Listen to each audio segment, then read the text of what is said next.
Bem, então vamos lá, aula 16, já lembrei. Hoje nós estamos indo para a aula 16, ok?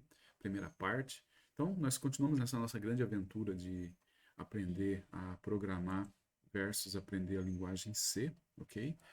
E hoje a gente vai aprender mais uma coisinha que ela é, bem, algumas linguagens têm isso aí também, mas muitas linguagens simplesmente abrem mão dessa possibilidade para simplificar, por exemplo, algumas coisas, mas C não é muito.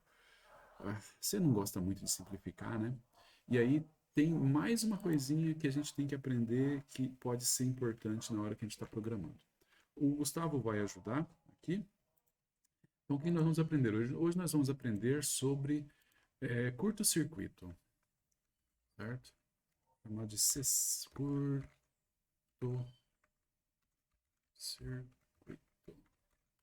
É um negócio bem legal. E assim, tem umas coisas em C que elas são desnecessariamente complicadas. Algumas coisas são um pouquinho complicadas, mas tem o propósito, mas são mais chatas do que úteis. E tem umas coisas que são bem legais, bem bacanas. Você fala, pô, bem bolado. Acho que é bem por aí mesmo que eu deveria fazer. Tá. Nessa aula, a gente vai falar então, bem, sobre o conceito chama curto-circuito. E como é que funciona curto-circuito? E você tem que saber, a maior parte das vezes você não precisa saber sobre como é que funciona curto-circuito, mas em algumas coisas o programa fica mais simples porque você está fazendo as coisas com o curto-circuito. Tá bom? Então, vamos imaginar o seguinte. Beleza, eu vou fazer aqui um x, criar um x, ou não, vamos fazer um n. Um n, aí eu vou dar um scanf aqui para ler o n, certo? %d para ler o n. Ok? Aí aqui eu vou declarar um vetor de tamanho n. Ok? Aí, agora o que a gente vai fazer? A gente vai fazer um laço, certo? E aí nesse laço a gente vai colocar, em cada uma das posições do vetor, a gente vai colocar um valor. Mas nesse primeiro caso, a gente poderia perguntar para o usuário qual que é o valor que é para colocar e tudo mais, mas vamos preencher com um contador aqui. Então o i começa em 0, o i é menor do que n, i mais. E aí eu vou colocar o v da posição i, recebe, sei lá, só para não ser exatamente i, ele recebe 2i, tá bom? Então o que nós temos? Nós temos o carinha tá andando ali, eu tenho o meu contador, o contador vai de 0 até n-1, são todas as posições que eu tenho no vetor. Concorda, Gustavo? Sim. Então tá sem problema. Agora o que a gente vai fazer? A gente vai pegar um x, esse x, o cara vai ler, eu vou ler o x, certo? E aí, se o x for um índice válido do vetor, se o x for um índice válido do vetor, e se, nós temos que pensar assim, se o x for um índice válido do vetor, e esse... acho que eu não fiz um negócio bem bolado aqui, não. Vamos pegar aqui, ó. Daqui a pouco a gente vai acabar tendo que trocar para ler, para poder fazer alguma coisa que faça sentido. É assim, se o x for um índice válido do vetor, e esse número, a posição do vetor, for um número ímpar, eu quero que ele imprima esse valor, tá? Então, eu, no caso ali, a gente está fazendo divisão. Não, vou ter que mudar. Se x for um índice válido do vetor e... Perdão, pessoal, desculpa aí. Eu estou tentando fazer um negócio que não fique tão artificial, senão na hora você vai falar assim, professor, mas por que o senhor está fazendo assim? Vamos ler os elementos um a um, tá? Aí sim, nós vamos ler os elementos um a um. Agora eu leio o x, beleza? Mudando aqui a ideia.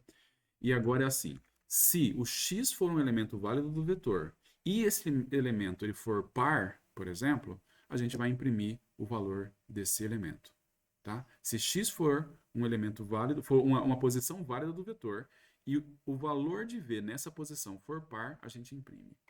O que a gente vai fazer? Bem, como é que a gente sabe se o valor da posição x é par? A gente vai fazer assim, né? Concorda, Gustavo? Isso a gente já fez Sim. muitas vezes. Então, se o valor da posição x for par, é desse jeito que a gente testa. A gente vai imprimir o valor da posição X. Só que qual que é o problema que a gente tem com o código desse jeito aqui, Gustavo? Tem algum problema? O usuário pode dar um índice que não existe no vetor. Exatamente, ele pode dar um índice que não existe. E se ele der um índice que não existe, o que acontece quando você acessa um vetor no índice que não existe? Bem, primeiro, o teu programa está errado. Certamente, se você acessa um índice que não existe no vetor, o seu programa vai estar errado. Aí, a melhor coisa que pode acontecer com um programa assim é ele abortar o programa, ele parar de rodar o programa imediatamente. Assim que ele percebe isso, ele para. É o que algumas linguagens fazem. Python, por exemplo, pararia o programa na hora. Ele falaria que você está acessando fora do índice do vetor e pararia o programa. Outras linguagens faria a mesma coisa. Pararia, daria um out of index e pararia o seu código. C não vai parar, vai continuar rodando e aí daí para frente o resultado é imprevisível, certo? O que acontece? Acontece que a gente, então, para a gente imprimir aqui, a gente deveria só imprimir se o x for, se o v da posição x for par e o x for maior ou igual a zero e o x for menor que n. Agora tá tudo ok. Concorda, Gustavo? Sim ou não? Sim, professor. Agora está ok, certo? Porém, nós temos um problema. O problema é, eu vou primeiro testar se o v da posição x é par. Mas, quer dizer, na hora que eu vou testar, na hora que eu for conferir, tá bom, se o x for maior que zero, se essa parte aqui não for verdade, então ele não vai entrar para imprimir o V da posição X. Mas ele já tentou acessar o V da posição X para conferir se ele é par. Ele foi numa posição lá que não faz nenhum sentido para conferir se essa posição é par. Tá? De novo, isso aqui é meio inofensivo, porque mesmo que ele seja lá a posição que ele está pegando lá é uma posição totalmente arbitrária, mesmo que essa posição seja par, não seja par, tudo mais, o restante aqui vai garantir que ele não vai entrar aqui dentro, certo? Mas ele fez um acesso a uma posição de memória que não deveria, tá? Então, isso aqui é a nossa primeira versão. Você entendeu o problema? Sim, sim. Tá. Então, isso aqui é a nossa primeira versão. Como é que a gente faria para resolver isso? A maior parte das linguagens de programação pediria para você fazer assim: x maior que zero e x menor que n, entra. Se v da posição x diferente, mod 2 igual a zero, certo? %d barra n, v da posição x. Tá bom? Bem, agora você há de convir que os problemas foram resolvidos. Por quê? Quando que ele vai comparar se o v da posição x ele é diferente de. Ele é par? Só depois que ele confere que o índice está válido. Concorda também, Gustavo? Concordo. Eu iria resolver assim. Beleza. E aí não tem nenhum problema em fazer desse jeito também, tá? Fazer desse jeito está ok. É assim que a maior parte das linguagens de programação resolveria. Porém, não é assim que a gente faz em C. Em C você encontra código, o código não é desse jeito e o código está correto por conta desse conceito de curto-circuito, certo? O conceito de curto-circuito faz com que a gente faça um código diferente em C e esse código fique correto. Como é que é o código que você encontraria em C? Opa. O código que você encontraria em C é assim, ó.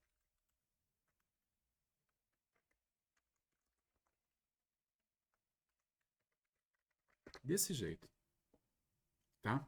Aí você fala, professor, mas isso aí é exatamente igual ao que está no de cima? Mais ou menos. Repara que assim, quando a gente está fazendo a tabela verdade, a gente vai ter que fazer a tabela verdade de novo, coisa que a gente fez lá atrás, né? Mas quando a gente está fazendo a tabela verdade, A e B é igual a B e A, certo? Não faz diferença. A e B é igual a B e A.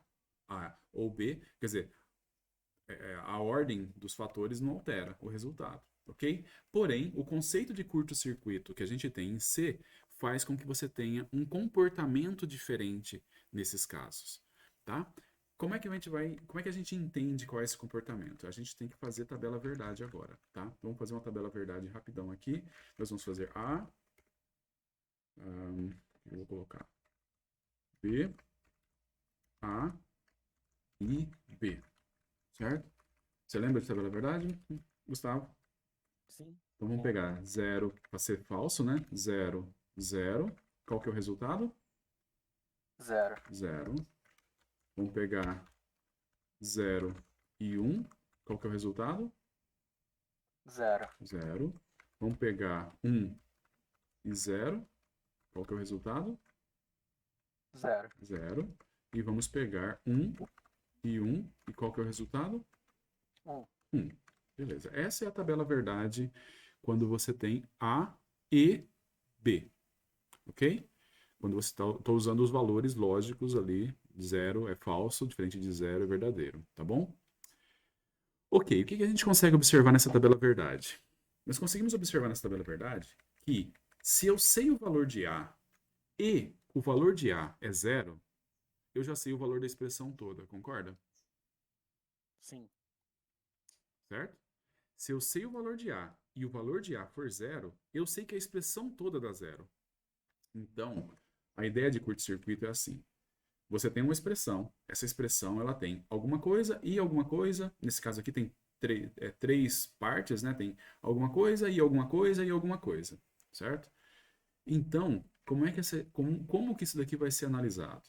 A primeira coisa que o compilador faz, ele vai conferir isso daqui. Se isso daqui for falso, for zero, ok? Se o x não for maior ou igual a zero, ok? Se essa parte aqui é falsa, ele ignora o resto. Ele nem tenta, ele nem confere o resto.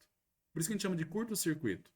Porque na hora que ele faz o primeiro teste, a primeira parte deu zero, deu falso, ele já sabe a resposta de todo o resto.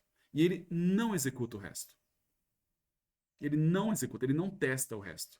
Ele nem sequer vai conferir se o x é menor do que n, se o v da posição x mod 2 é igual a zero. Ele não faz esse teste.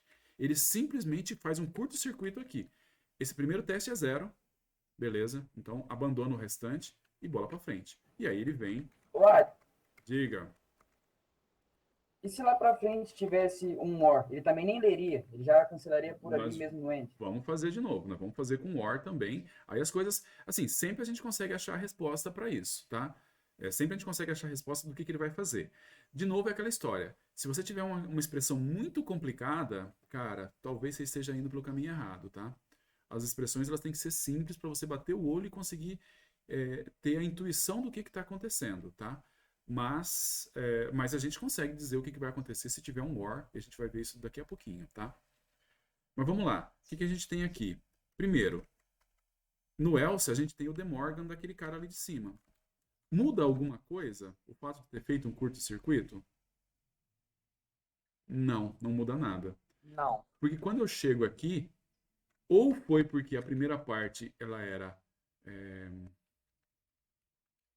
ou a primeira parte é falsa, ou a segunda parte vai ser falsa, ou alguma coisa da segunda parte vai ser falsa, ok? Então o De Morgan aqui continua sendo, o contrário aqui continua sendo x é menor que zero, ou x é maior ou igual a n, ou o v da posição x mod 2 é diferente de zero. Continua sendo exatamente a mesma coisa. Para eu chegar aqui, essa expressão continua sendo do mesmo jeito. A única coisa é que você não sabe quantas dessas expressões ele avaliou para chegar aqui. Pode ser que ele chegou à conclusão avaliando só a primeira parte. Ele avaliou essa parte aqui, isso aqui deu falso, ele já saiu. Agora, se essa parte aqui for verdadeira, olha o que acontece quando ela é verdadeira. O que acontece quando a primeira parte do E é verdadeiro? Aí eu tenho que conferir a segunda, porque a expressão toda vai ter o valor da segunda parte. Certo? A expressão toda vale a segunda parte. Então, se eu tenho que essa parte aqui ela é verdadeira, então o que eu vou ter? Eu vou avaliar a segunda parte. A segunda parte, acontece que a segunda parte ela também seria assim. É assim por conta das precedências que a gente viu e do jeito que você avalia as coisas. Então, eu vou ter isso daqui. Aí, de novo, ele vai fazer um outro curto-circuito. Ele vai conferir se o x é menor que n. Se o x não for menor que n, ele abandona de novo e não executa a próxima parte. Certo? E não vai executar a próxima parte. E aí ele vem para cá. Quer dizer, ele não vem para cá, já vai sair. Agora, se isso aqui for menor que n, aí ele tem que executar a próxima parte. Aí ele vai vir aqui e vai fazer o teste. Isso daqui de fazer o curto-circuito é o que permite que essa expressão aqui esteja correta em C. Não há nenhum problema. Não estaria correta em algumas linguagens. Se a linguagem não tem curto-circuito, essa expressão aqui é uma expressão perigosa. Por quê, Gustavo?